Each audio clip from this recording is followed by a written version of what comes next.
Wow, I am frozen. It snowed last night and I've just been outside. I was thinking about when I was a teenager bumming around Europe. We were hanging out in the old world Marbella in Spain for an extended period of time. At that time, it was under development for the rich and famous,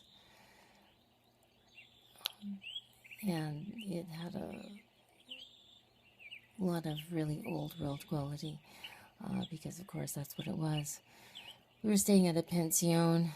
They're kind of like a rented room. Could be in someone's house, could be in a hotel. This one was at a house, about a block and a half from the center of town, the old town.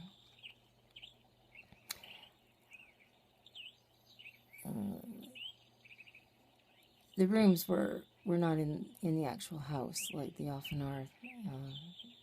You had to pass through the house, through the main room and the kitchen area, and out through the back door, and there was a strip of rooms, like 6 rooms, I think there were, and then a large washroom, along a narrow, long courtyard,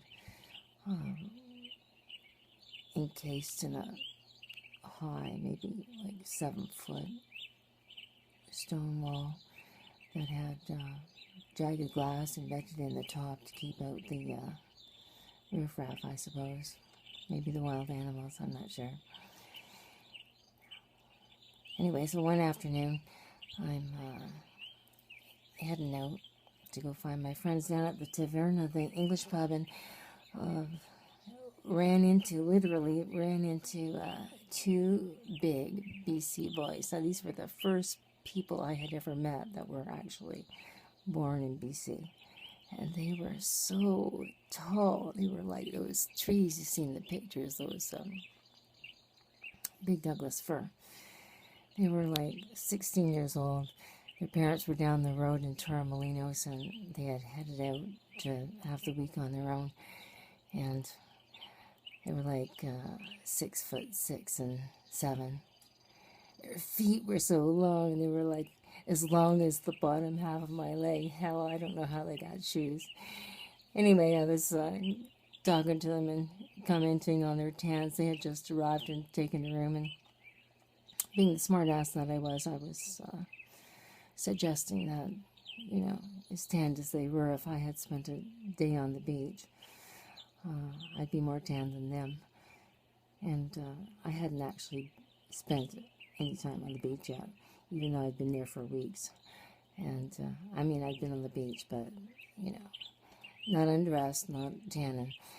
And so I said, well, I bet one day I'll be more tan than you guys. And they looked down at me, and I had to crank my head all the way back just to be able to look up at their face. And they kind of grinned and said, yeah, okay, we'll come and call on you in the morning, 7 o'clock. Fine. So they did, and we headed out, and we were having breakfast on the main strip along the beach, under the palm trees, and they were eating. I was just smoking and drinking. We didn't live on very much money when we were traveling, so, those items were cheaper than gum, and that's pretty much what we lived on most of the time.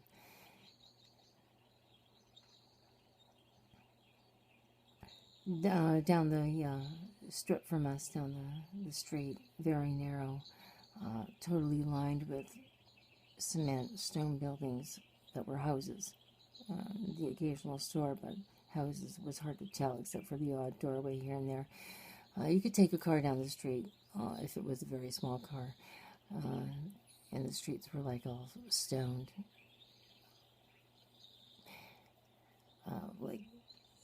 stoned in like brick kind of stone. Not really cobblestone, but God, they were so nice. So down at the end of the street, just around the corner, it opened out into a very large town square.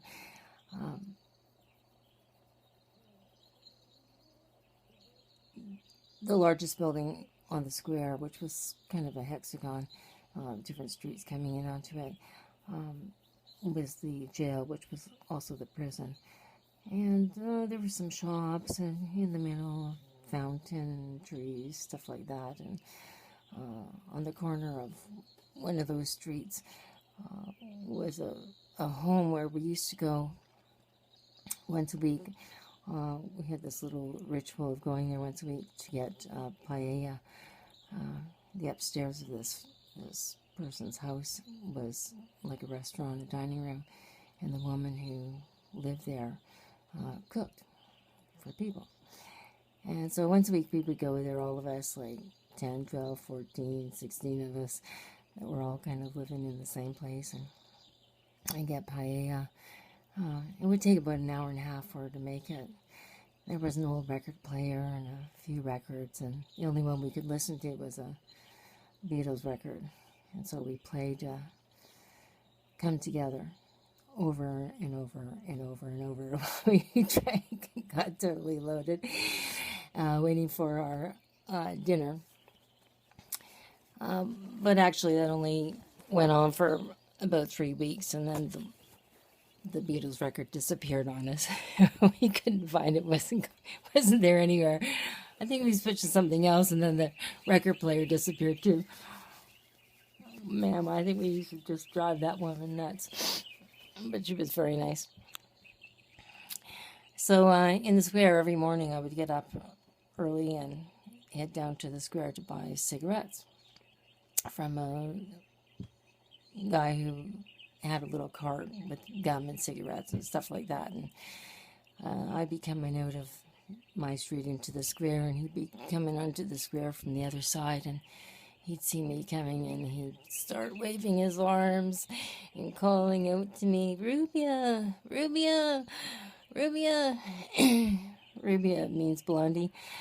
And he had shining long golden hair wafting in the breeze like the long mane of a wild horse, and I'm pretty sure I was probably his morning sensation, and no doubt a secure, steady source of income for the guy, because I always bought at least 2 packs of cigarettes.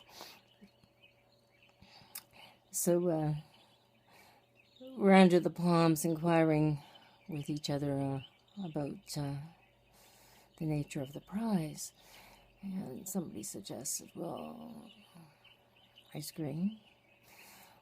Well, ice cream wouldn't have been something I would have spent my money on. I had higher priorities than that, and the mere mention of it just took me straight back to a few weeks prior to Morocco, where we were staying in Algeciras for a couple days before we were going over to Morocco, and along the way we had heard many stories about going to Morocco and the dangers and so on, and a number of people who were more experienced travelers had particular interest in telling me about the white slave trade, and particularly with blondes. The blondes were the marks, and, maybe I better think about how I went there. So we were in Algeciras, and, I gotta admit I was kind of terrified, but determined to take the trip over. And as fortune would fall in our lap, we made a couple of Birmingham boyfriends, who ended up to be a little gangster, actually. And they were taking the ferry over, and we all went together. And so when we were in Tetuan, which was where the ferry went into, and we were having to cross over into Morocco, we ended up in this huge motherfucking fist fight with a bunch of local people. Actually, the guys were fighting, and there was something about the blonde hair going on. And we hopped in a cab, and we were in a taxi, and we were near the border station, and we were held up in the line, and there was all this fighting and all these locals all over and stuff going on, crazy stuff happening. And one of the locals, somebody was waiting in line over in another line, in a van or a truck. A businessman came running over and grabbed us out of the taxi and paid off the security, the soldier guy with the big gun, and paid a bribe to the guy at the where you go through the border where they stop you, and so we got us through, which was great, except for the fact that then he had us. And, one thing to another. Well, he took us out to some little cafe and got us some of that really horrible mint tea. I'm really not a mint person. The kind they take the glass that's not all that clean, put about 8 spoons of sugar in it, shove a whole bunch of fresh mint, pack it all down, pour boiling water over it, and expect you to drink the stuff. Well, really wasn't into it. I was kind of gagging. So we called the waiter and had him bring out a bottle of anisette liquor. Well, I didn't really care for that much either, but, we had to be polite and drink the stuff anyway. And then he took us off to some place, someone he knew who had a room where we could stay. And it was getting kind of dark, and it was all windy road, and we really didn't know where we were going, and he did all the talking because she didn't speak any English, although he spoke English. Not super lots of English, but enough to talk to us. And got us a couple rooms there, and then he stayed for maybe 2 hours. Trying to make a deal. And so he was wheeling and dealing, and Harry was trying to get him up to 4 camels from 1, but in the end he'd only go as far as 3. What a sad moment that was. Imagine. When I realized that the extent of my bargaining worth was all of 3 camels. Just 3. How sad is that? I mean, I think it was a pretty big deal at the time, It seemed to be a pretty good price. And it was bad. Anyway, he left, but he came back in the middle of the night looking for me. And we were locked up in our room, and oh my God, it was just horrid. We didn't sleep at all. We were all so terrified. And the next day we had to go in and get some money changed over, so we went into the Medina. And, wow, that was a scary proposition. So here we are, lost in the huge labyrinth of this very large Medina, being followed around by guys, only the whites of their eyes, peeking out, staking us out, all hooded up in jalapas. We were scared shitless, running here, running there, being followed everywhere we turned. There was another 1 or 2.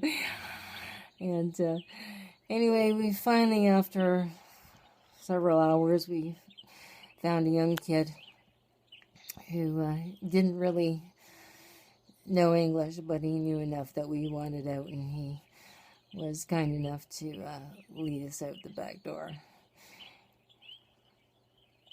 So we ended up going to the Tangier Hotel, which was on the port, old-style hotel. Really nice. 1 room up, 1 room down, opening onto the inner courtyard garden, with a really nice swing and plants and trees and little fountains and birds, and the whole place surrounded with a 10-foot iron fence, gated with armed security. So we were there, and late in the afternoon they told us they had to go out on business, and we're leaving as